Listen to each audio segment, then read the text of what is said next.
Un médecin pour la paix, discorde sur la loi Garot et interrogation sur le nombre de médecins. Voici les 3 infos à retenir cette semaine.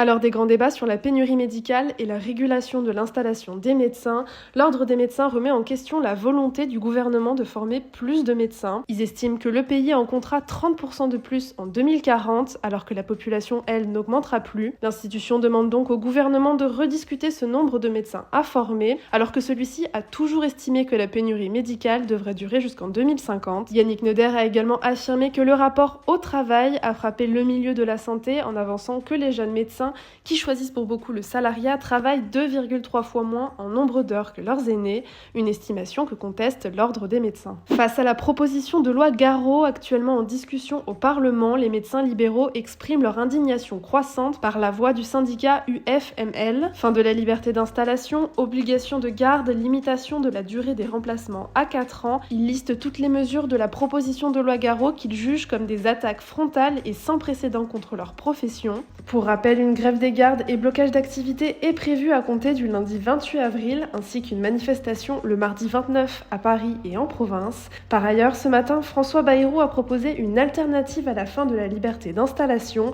2 jours de consultation par mois par médecin dans les zones prioritaires. Le docteur Izzeldine Abouelaish, premier médecin palestinien à avoir travaillé dans un hôpital israélien, est le héros du film documentaire Un médecin pour la paix, sorti en salle le 23 avril.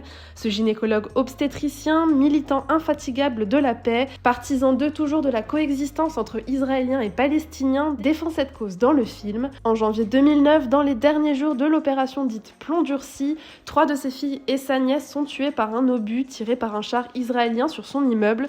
Depuis, il demande sans relâche la justice pour ses filles. Le documentaire débute en 2019 et se termine en 2021.